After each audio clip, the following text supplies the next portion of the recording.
Salut à tous, encore une vidéo qui va être pleine de révélations. On va encore aborder la relation entre Odin, le père de tous les dieux, le dieu des Vikings, et le Christ Jésus, le fils du Dieu Père.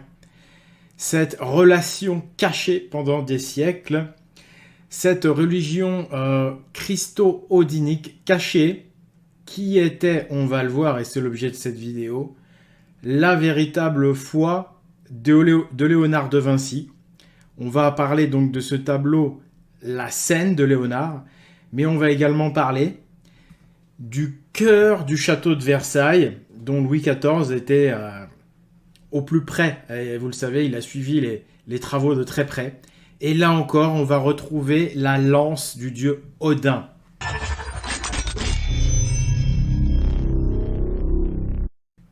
Cette lance dont on a vu qu'elle était un symbole universel, partagé par tous les anciens peuples, toutes ces anciennes civilisations qu'on dit mystérieuses, les Incas, les Mayas, mais aussi les ancêtres, les Mongols, les sages ancêtres d'Asie. On la retrouve même en Afrique, que ce soit l'Afrique du Nord ou que ce soit l'Afrique noire. On retrouve ce symbole partout. Il est lié au Christ, et effectivement, Jésus est lié à Odin, le père du Christ Jésus. C'est incroyable cette révélation, mais vous allez voir que c'est ce que signifie non seulement Léonard de Vinci, mais le château de Versailles de Louis XIV. Je vous rappelle donc que cette vidéo suit le Code des pyramides 4, dans lequel on a vu que la grande pyramide de Gizeh n'était autre qu'un symbole géant et indestructible de la lance du dieu Odin, la lance du Très-Haut, qui s'appelle Gungir. Eh bien, c'est ça que symbolise la grande pyramide d'Égypte, le père de tous les dieux, le père du Christ, le père de Jésus, le père de Balder, parce que dans l'odinisme, Jésus existe, c'est Balder. C'était une révélation extraordinaire, j'ai eu des commentaires extraordinaires en retour. Il y a plein de gens qui sont bouleversés, qui pleurent de joie, comme si on retrouvait enfin ce qui s'était passé, comme si on sortait de siècles de tromperie. On comprend pourquoi on souffre, on comprend qu'il y a quelque chose qui ne va pas, et là, on est en train de retrouver une part de notre spiritualité ancestrale et de notre identité ancestrale. Et donc, en l'honneur de cette révélation, en l'honneur de Odin et de sa lance, qui est la sainte lance du christianisme, qui a permis de constituer le Graal et de récupérer le sang du Christ, en cet honneur, je sors des produits exceptionnels. La fameuse lance d'Odin, eh bien, j'en ai fait un bijou unique au monde, dont j'ai fait moi-même le tracé. La voici.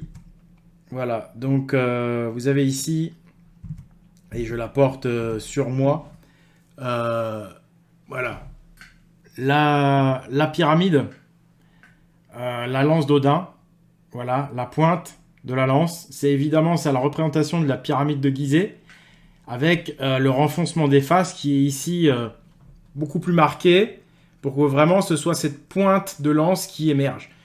La pyramide de Gizeh, c'est ce solide géométrique-là, c'est-à-dire c'est un polyèdre, un énéaèdre, c'est-à-dire un polyèdre à 9 faces, un solide à 9 faces de type pyramidal.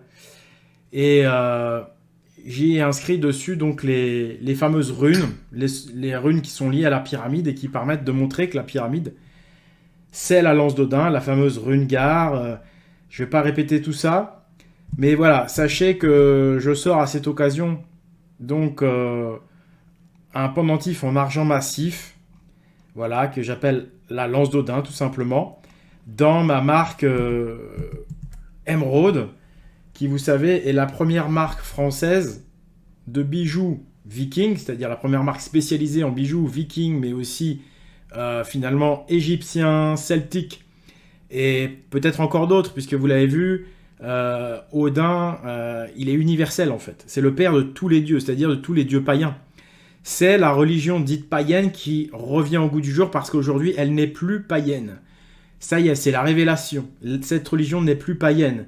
Les religions qui vont devenir païennes, c'est les religions monothéistes. Et l'ancienne religion, celle du véritable âge d'or, elle revient. Les anciens dieux reviennent.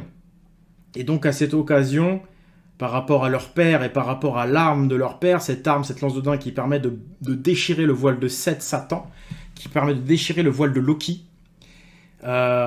Voilà, en l'honneur de cette lance, de cette grande pyramide, j'ai sorti ce bijou.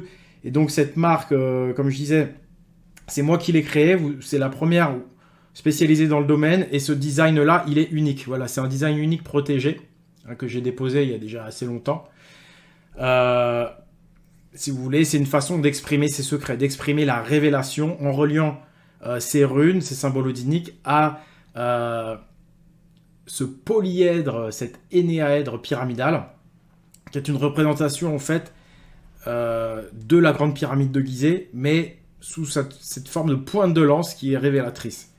Voilà, et donc à cette occasion, j'ai également sorti, je vous montre d'autres photos, voilà, de ce bijou. J'ai également sorti l'encre avec, pareil, les runes sacrées qui révèlent les secrets de l'encre et notamment de la lance. Vous savez que lance de l'encre, c'est une allusion à la lance qui va avec et qui permet donc à Odin, une fois suspendu par cette anse en haut de cette potence qu'est l'encre, avec sa lance, il perce le voile de Seth sur son œil, il sacrifie son œil avec sa lance. Donc on a ici la rune de la lance d'Odin, également la vue de la pyramide sans avoir fait la fameuse rotation. Vous savez que le grand secret, c'est la rotation des diagonales sur l'emplacement des arêtes invisibles. Et puis toujours ce logo émeraude qui lui aussi est lourd de sens et de signification. Donc vous pouvez retrouver ces bijoux et d'autres bijoux sur espritviking.com. Et puis dans le rang des nouveautés, avant donc d'en venir à Léonard, eh bien sachez, à Léonard et au château de Versailles, parce que ça va être une vidéo riche et importante, sachez donc que j'ai également sorti, voilà, pour ces fêtes de fin d'année, l'Edda poétique. Donc j'en parlerai plus longuement, mais voilà, vous avez vu la couverture, hein, c'est voilà, en l'honneur de la lance et du retour donc du Très-Haut.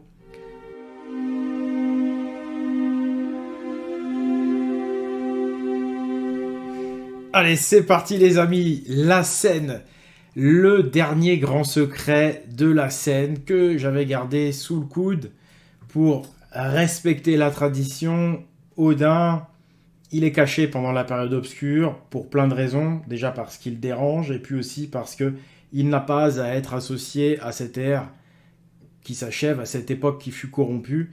Odin n'a pas été écouté, il n'était donc plus celui qui fait les lois sur Terre, il n'avait donc plus rien à voir avec ça. Cependant, le père de Jésus, ça reste Odin, c'est-à-dire le père du bien, le père du bon Dieu, ça reste Odin. Le bon Dieu tué sur la croix Jésus, c'est pour dire, bah voilà, on n'a pas respecté les lois d'Odin, les lois du Christ, et donc le crucifix, c'est pour dire, on est dans une époque obscure, une époque corrompue, pendant laquelle Odin ne gouverne pas. C'est le mauvais dieu Loki, ou Seth, Satan, qui gouverne. Évidemment, il s'est déguisé, ce Loki, Satan, en dieu, mais c'est pas le vrai dieu, c'est le mauvais.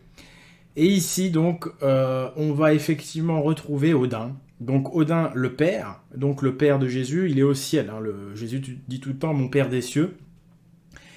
Eh bien là, à votre avis, où est-ce qu'on pourrait représenter le père des cieux sur un dessin comme ça? Eh bien, tout simplement au plafond. Bah, le plafond, c'est le ciel. Donc, si le Dieu Père est quelque part, c'est au ciel. Eh bien, comptez le nombre de caissons. Il y en a 42.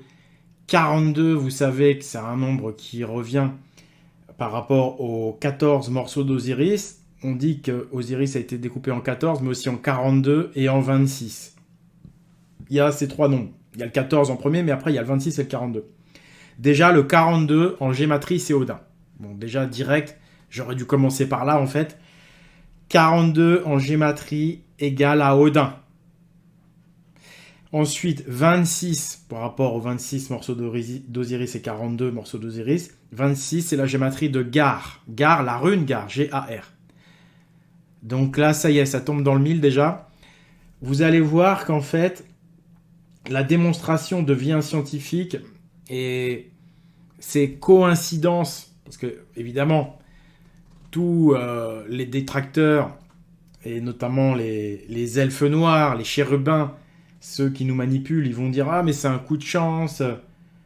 C'est un coup de chance quand ça tombe une fois dessus par hasard. Mais quand les coups de chance se multiplient et qu'on enchaîne les coups de chance, il suffit de faire un tout petit peu de probabilité et c'est plus une coïncidence au bout d'un moment donné, ça s'appelle une intention, une volonté. Il y a, vous allez voir, une intention, une volonté de systématiquement mettre les nombres qui symbolisent Odin ou la lance d'Odin, etc., etc. Et donc là, première, entre guillemets, coïncidence qui vont ensuite devenir des certitudes qui vont prouver qu'il y a une volonté derrière des artistes, en l'occurrence là c'est Léonard, mais il y en a d'autres, de signifier Odin, la lance d'Odin, etc. Donc ici, 42, c'est Odin, c'est les 42 morceaux d'Osiris. Cette énigme, donc des 14, 42 et 26 morceaux d'Osiris, pourquoi? Bah, tout simplement, le 26, c'est aussi les 26 lettres de l'alphabet latin, donc de la gématrie. Et c'est Gar, et 42, c'est Odin. Et 42, c'est aussi 3 fois 14. Hein. Important, 42 est un multiple de 14, et 14, vous le savez, c'est aussi le 9 plus 5, c'est le pentagramme, hein, l'étoile à 5 branches avec des angles de 9 et 95, 9 plus 5, ça fait aussi 95 d'une certaine façon, si on met le 9 et le 5, c'est Excalibur, je le rappelle, c'est Notre-Dame, et juste au-dessus on a le 96, le nombre de la lance d'Odin qu'on a vu dans le dernier code des pyramides, et un nombre qu'on va retrouver. On continue sur Léonard, donc avant d'arriver à Versailles, on va retrouver le 96 de la lance d'Odin. Bah, figurez-vous qu'on avait fait un article avec la team Odin il y a déjà plus de 2 ans sur Léonard de Vinci. Et Léonard de Vinci, ses cendres ont été mises dans une chapelle, la voici, en France. Alors je dis les cendres, j'ai pas eu le temps de relire tout l'article, désolé. C'est peut-être pas exactement les cendres, c'est peut-être le corps, ou le corps est passé à un moment donné par là, je sais plus exactement, je l'avoue, mais il faut aller voir l'article, hein, allez-y, il est sur le site. Et voilà, ce qui nous intéresse ici, c'est que Léonard a été donc... les restes de Léonard sont passés, ils sont peut-être encore même dans cette chapelle où il y a une flèche comme celle de Notre-Dame de Paris. Donc la flèche, maintenant vous le savez, évoque la lance d'Odin à Paris. Elle fait 96 mètres, 96 nombre symbole de la lance. Mais ici, regardez bien au milieu, vous avez 4 bois de cerf. 4 cerfs. Là, c'est tout simplement les 4 cerfs qui broutent les feuilles de l'arbre Yggdrasil. Vous savez, l'arbre sacré de la religion odinique, et l'arbre sacré auquel Odin se suspend, il s'appelle Yggdrasil. Et c'est un arbre dont l'une des caractéristiques, c'est qu'il y a 4 cerfs dans cet arbre. Et là, vous avez 4 fois des bois de cerfs, donc la présence de 4 cerfs dans ce qui est une flèche, comme vous le savez, faite à la fois de plomb mais aussi de bois, donc qui symbolise également l'arbre. Pas seulement la lance en ferraille, également l'arbre en bois. Donc là, on a encore une coïncidence, on va dire. Et voilà, il y a des tas de coïncidences, vous allez voir dans l'œuvre de Léonard de Vinci. Je vous laisse avec Léonard et donc le 42 de Odin, et on passe tout de suite à Versailles, parce que là, à Versailles, c'est vraiment ultra lourd, et puis surtout, bon, c'est ce que j'ai étudié dernièrement, donc je vais pouvoir rentrer un peu plus dans le détail pour vous prouver, parce que là, ça va vraiment devenir mathématique. Il faut savoir qu'en mathématiques, vous avez les probabilités, et dans les probabilités, il y a ce qu'on appelle l'hypothèse nulle. On avait fait de la statistique. Donc la statistique, si vous voulez, c'est un peu l'utilisation des probabilités dans la vie courante. Et on peut utiliser l'hypothèse nulle pour savoir si un certain nombre de faits qui arrivent sont dus au hasard ou pas.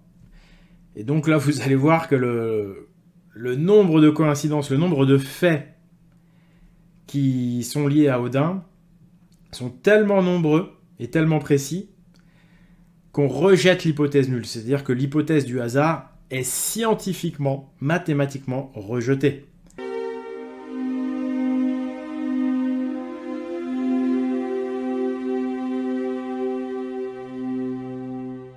Donc les amis, vous voyez ici la cour de marbre du château de Versailles. On est en plein cœur du château. Louis XIV disait que cette cour de marbre lui rappelait son père. Mais vous savez, il y a le père biologique, il y a le père qui vous a élevé, mais le pauvre Louis XIV, son père, il est mort à 5 ans, lorsque Louis avait 5 ans. Et donc, il est fort probable qu'il parle de son père spirituel, du père qui a symboliquement donné la royauté, qui est en réalité odinique, ou plutôt christo-odinique, avec un odinisme qui a dû se cacher, notamment à l'époque de Louis XIV, totalement, alors qu'il se cachait il ne se cachait pas encore à l'époque de François Ier et des Valois, comme on peut le voir dans la fameuse salle de bal du château de Fontainebleau, où on voit les fameuses cornes d'Odin. Ah oui, j'ai oublié de dire que Odin, c'est aussi le Odin, hein, le daim, le cerf, les rennes du Père Noël. Tout ça, c'est en rapport avec Odin. Le cerf ou le daim, c'est une des formes d'Odin pendant qu'il fait nuit, pendant qu'il n'est pas là. Et je rappelle d'ailleurs que j'avais créé cette marque d'hydromel. Je me permets parce que c'est les fêtes et parce qu'il faut bien que je vive et puis que vous fassiez plaisir. Voilà, j'ai appelé cet hydromel Odin il y a déjà 2 ans quand je l'ai créé, en rapport avec justement le dieu Odin. Et en gématrie, ça fait 77. Donc, c'est-à-dire, ça est égal à Christ, quand même. Il faut le dire. Donc, lance Odin égale 77, égale Christ, égale Odin, le haut cerf, si vous voulez. Ça, déjà, c'est encore des trucs qui tombent pile poil, qui montrent qu'au bout d'un moment donné, c'est une volonté. C'est plus un hasard, ça n'est pas anodin. Donc déjà, juste avant de passer à l'étude de la cour de marbre, regardez, c'est une vue des jardins du château de Versailles. La cour de marbre, là, si vous voulez, elle est au niveau du petit 4, là, c'est le cœur du château, hein, la cour de marbre. Et là, regardez bien, j'ai entouré en bleu la forme des jardins. On voit la rungar. On reconnaît la rungar qui est en plus inscrite, j'ai envie de dire, dans un carré. Donc on a encore le double carré tourné. On a cette rotation de 45 degrés d'un carré dans un autre qui signifie la rotation des diagonales qu'on a vu sur la pyramide.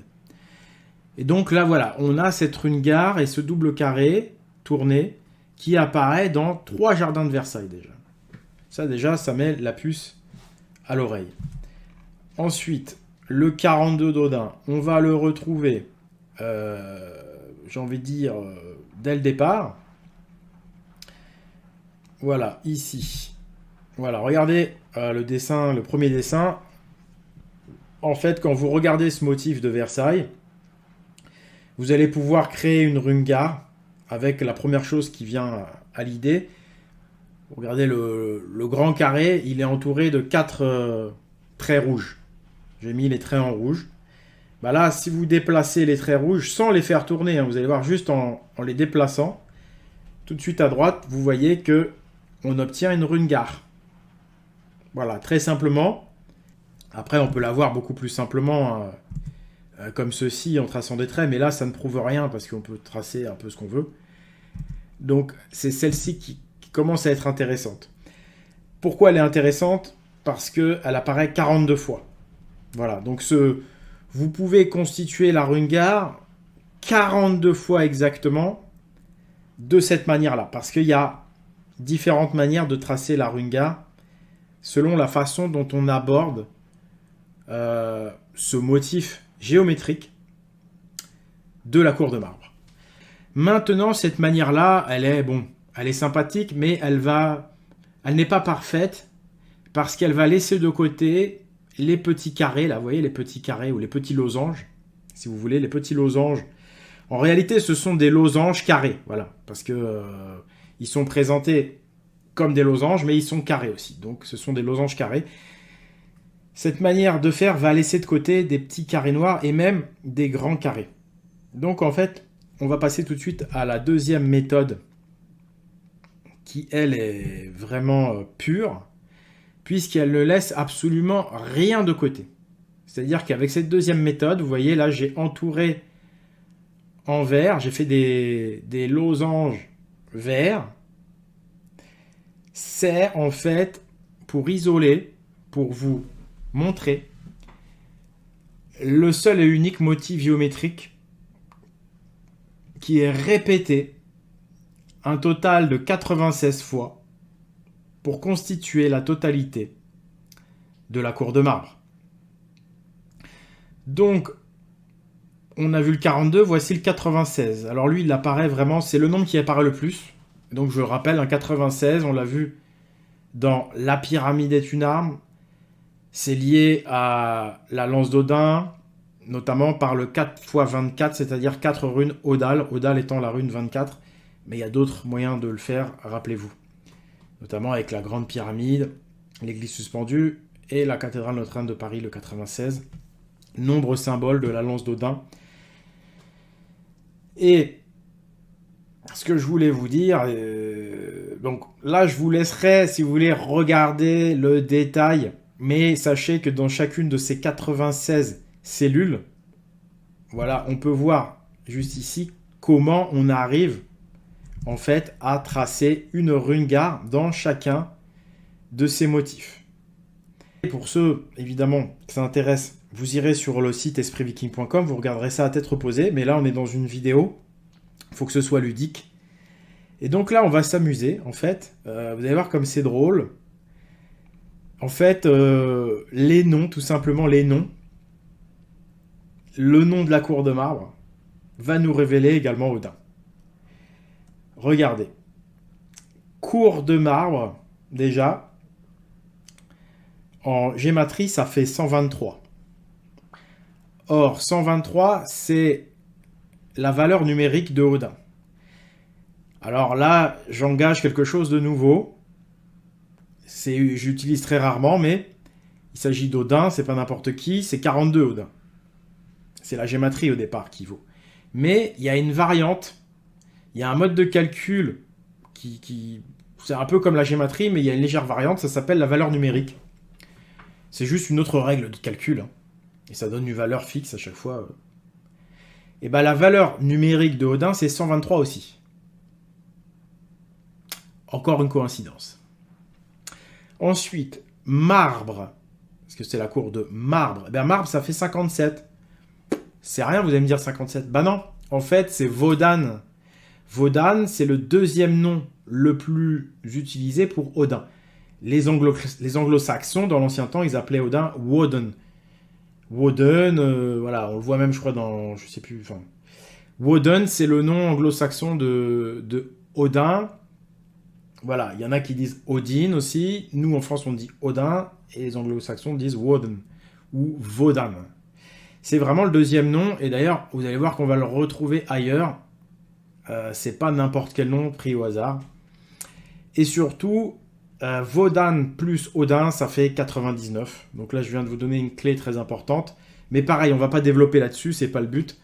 Mais toutes ces clés, vous allez voir, ensuite, vont finalement se renforcer, évidemment, mutuellement, parce que vous allez voir que c'est vraiment pas un hasard. Wodan plus Odin, c'est 57 plus 42, ça fait 99. Bref, cour de marbre. Cour, ça fait 57 aussi, c'est marrant. Donc on peut le diviser en 57 plus 9 plus 57. Le nombre 9, il est là aussi.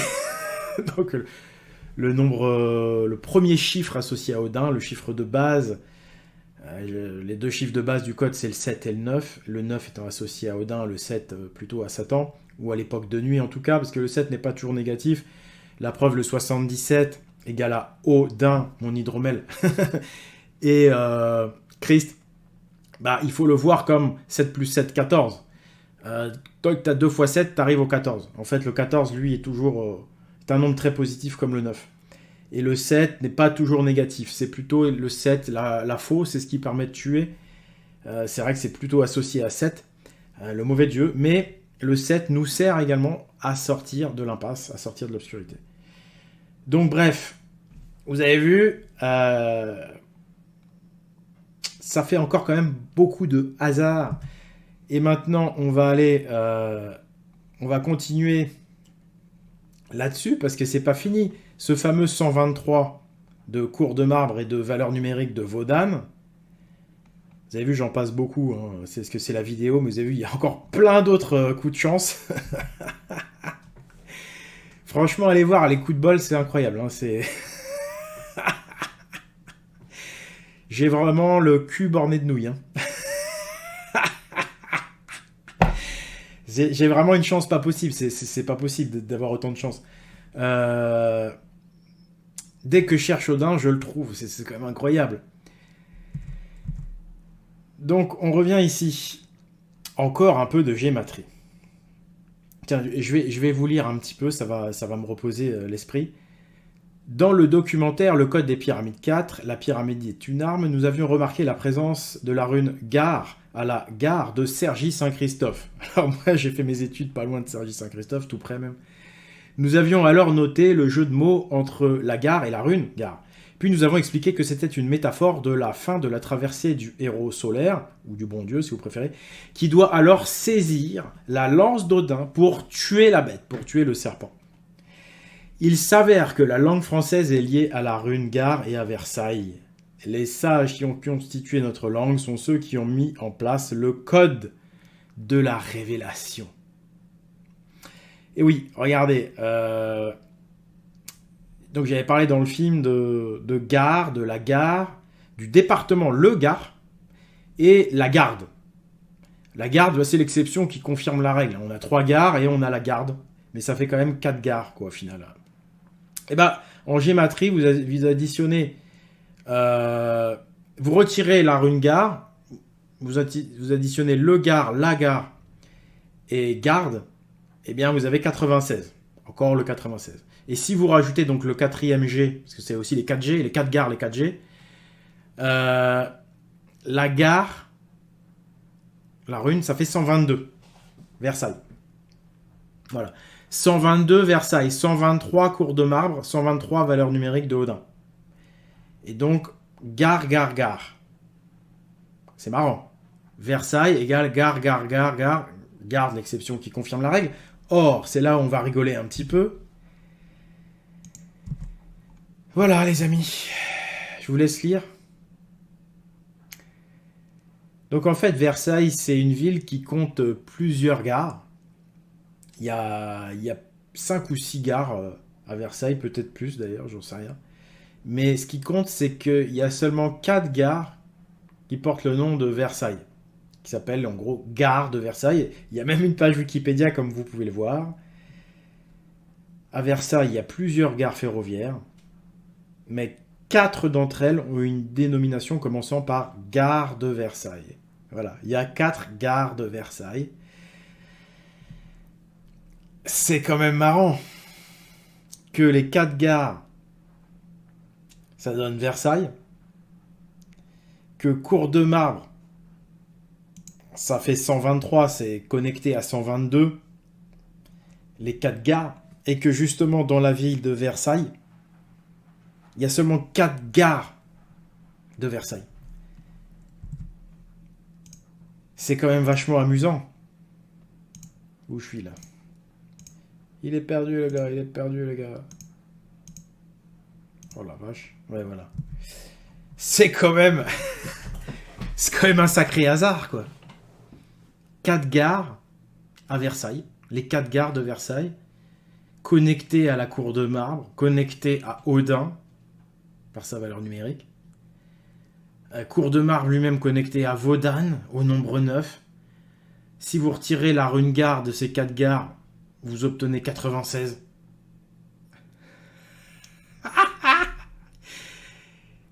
Et alors, La lance d'Odin en gématrie, ça fait quoi? Ah ouais, faut que je vous montre ça aussi. Alors, il faut que j'ouvre une nouvelle fenêtre. Voici les amis. Donc, lance Odin, 77 Christ. On peut rajouter donc Odin, c'est-à-dire le cerf. Lance d'Odin, 81, c'est-à-dire 9 x 9. Lance de Odin, 86, Arthur. 86, je vous rappelle, il est lié au 14. 8 plus 6, 14. La lance Odin, 90, bah, c'est Gungir, le nom de la lance. La lance d'Odin, 94, c'est Marie de Magdala, c'est-à-dire la fameuse Marie-Madeleine, la fameuse épouse de Jésus, qui va mener la quête comme Freya et Isis. Et il y a le 14, grâce à la langue française, 94, ok.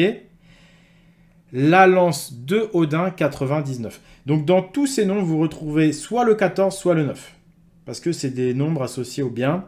Et l'astuce, évidemment, du 94 de Marie-Madeleine, qui est très sympa, qui n'existe qu'en français. Il y a le 74 de Jésus, le 94 de Marie de Magdala, et le 114 de Marie-Madeleine.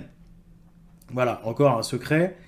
Le 9 et le 14, toujours présents pour la lance d'Odin. Et vous avez vu, ça fonctionne dans toutes les variantes. Que vous dites la lance d'Odin, que vous mettiez le D apostrophe ou que vous mettiez rien, ça tombe toujours sur quelque chose de très significatif. Et même ça coïncide avec un autre nom qui renvoie à tout ça. Marie de Magdala, Isis, c'est celle qui remet la lance au héros donc pour qu'il tue la bête. Vous savez, Isis, à un moment donné, elle fabrique une lance pour Horus. Bref, elle a son rôle à jouer évidemment dans la quête, cette Marie-Madeleine. Et donc, vous avez bien aimé le 96, Oleg. Ah, au fait, je suis là. Vous m'avez retrouvé. Ouais, le 96, parce que c'est surtout le 96 qui revient là dans la cour de marbre. 96 fois le même motif.